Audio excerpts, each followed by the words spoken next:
I'm Tom Chilton. I'm the game director for World of Warcraft. I'm Corey Stockton, and I'm the lead content designer for WoW. Okay, so can you just give us a general overview of the patch that we're talking about here? Yeah, patch 5.4 is basically the final raid tier for Mists of Pandaria. So Siege of Orgrimmar is the raid where players will finally get a chance to take it to Garrosh, as we've kind of been building up to across the story. There's 14 raid bosses, so it's really one of our largest raids that we've ever done. There's also an outdoor world component called the Timeless Isle, and it's kind of a chance for us to try some new gameplay with, there's lots of exploration and discovery with a lot of events and a lot of new items, a lot of treasures. There's 5 world bosses out there. So there's a lot of content for different groups of people that can be done solo, whereas obviously the raid is more group-oriented content. And then feature-wise, there's a couple of big new features. We've got flex raids, which let people raid with anywhere from 10 to 25 players and any number in between. And the raid dynamically adjusts its difficulty level based on the number of players that are in the raid. So that's really cool. Being introduced in this patch? Yes, that'll be for Siege of Orgrimmar. All the bosses in there will support that mode. And it's dynamic. So, you know, in between, say, attempts on a boss, if you had 3 players leave, the boss would actually adjust its difficulty down for the correct number of players right there on the spot. What is the minimum limit of flex? 10. 10. And then it scales up to 25 from there. And it's on its own separate lockout and has a different item level for the loot that's right above LFR but a little lower than normal. So can you give us a little bit more backstory on that specific raid? We're going to finally be finishing the Siege of Orgrimmar, like you said.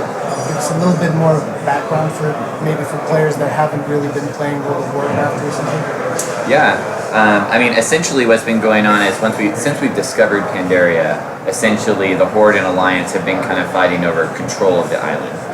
Garrosh essentially wants to get the power of the Shah, which is essentially this the old gods. There's an old god that lives underneath Pandaria, and he found out about this, and he wants to take that power for his own. And he'll basically do anything to make that happen. And over the course of the patches, he's basically left scars across the land. He's really torn up Pandaria. And I think we finally get to see that with the players, the Vale that they've been playing in. We've completely destroyed a whole large section of it, and that's permanent in the world. And that's actually where the raid starts.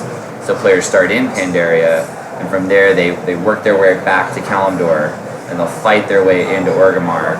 And then from that they go into essentially almost like an underground kind of complex that Garrosh has been building under Orgrimmar all this time, and he's got experiments down there that he's been doing on creatures, and those are the bosses that you fight in the raid. Building machines of destruction, stuff Yeah. like that. He's basically building an army down there he plans to take over.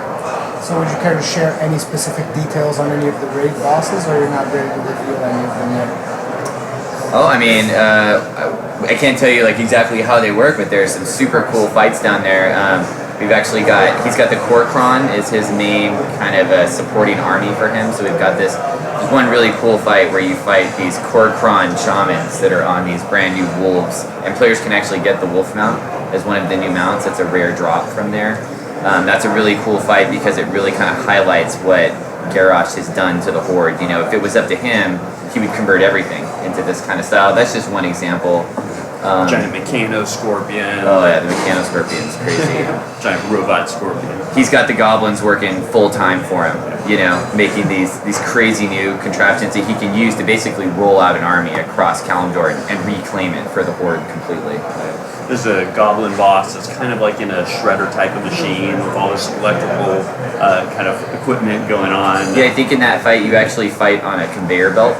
There's a conveyor belt of moving parts, and players actually have to fight on that while it's moving towards like an inferno, take stuff out along the way. So there's going to be at least one fight where basically everyone is going to have to be moving all over the place? Right. Yep. I pity the DPS. Oh yeah. I think mechanics-wise, there are some awesome looking fights here. It's really, we're trying to always push the limits on that and deliver something that the players haven't necessarily seen before, and really gives them kind of a new experience, right?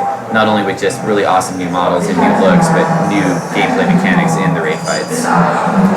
So, can you tell us, actually,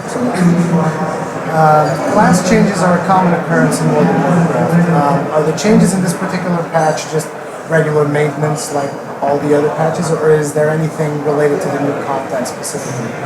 It's really a combination of different class changes that we have in this patch. There's some amount of regular maintenance of, these spells will do this much more damage and those abilities will do this much less. But a lot of the focus of the class changes for this patch have actually been on improving the different glyphs and talents that players aren't using right now. We get statistics on what glyphs players use and which ones they don't use, which talents they use, which ones they don't use. So we look at that and we say, okay, well, on this talent tier, 92% of players are using this talent and only 8% are using the other ones. So we'll make those other ones better to compete with the one that is being used. So there's a lot of those class changes that you go through are really oriented around that kind of thing. Can you tell us a little bit about the new quest area, the Timeless Isles that you've mentioned? Specifically, where is it going to be placed in the world, and kind of the backstory around that place, and what can players really expect? It's right off the coast of the Jade Forest. So on the eastern side of Pandaria, it's off the coast there. And as far as the what's going on there, it's an island that's stuck in time. Is kind of the idea. So it's been undiscovered for a long time, and we've finally been able to find it now. And that's why when you go out there, there's such a wide variety of creatures and things to do. Kind of the idea was we could really create a large sense of variety, a lot of exploration. So every time you go there, hopefully you kind of see something different. You interact with a new type of event, and maybe have a chance at finding a new type of reward that you haven't gotten before. So there's going to be dynamic events on Timeless Isles? There is. It's actually one of the first times we've been able to do that in a way where the loot is rewarded correctly to players that are there, and also the events scale. So if multiple players show up, we can make a boss be stronger, things like that, to make sure that it works for different types of groups. So as far as my knowledge, this is the first time that World of Warcraft is doing dynamic events, am I right? I wouldn't say it's really the first time we've done dynamic events. It's definitely the first time we've done it on this scale. Yeah. With such a large area and with such a huge number of them. We've had dynamic events here and there in the past, but really that's the major focus of this content. Patch 5.3 had a little bit of that in the Barrens area. We had a dynamic event where we'd have these trailers would spawn, and you kind of have to escort them to destinations, and those were random. We would have bosses that would randomly spawn dynamically based on the number of players in the area. So I think it's kind of this thing where we try to test out a little bit and then move forward in the next patch. We're trying to do even more with it. You want to give us an example of what a dynamic event could be on the Timeless Isles? Sure. One I like to talk about, there's a map that you can find in a bottle that's on the beach. So it's just an item that's sitting on the beach. And if you pick that item up and you find a map in there, you can click on it. When you click on the map, it essentially summons a ghost pirate ship that pulls up alongside the edge of the shore, and it's full of these skeleton pirates on it, right? And it essentially starts an event, and you have to kill all the skeletons that are on the boat, and doing that summons a boss. And then upon defeating the boss, a treasure chest will spawn, and then there's loot.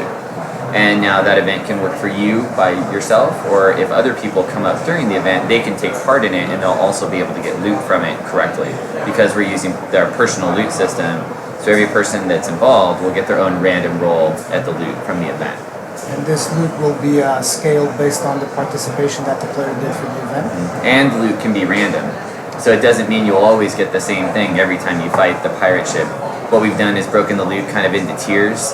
So based on the difficulty of the event, there's a chance of a certain selection of loot that you can get there.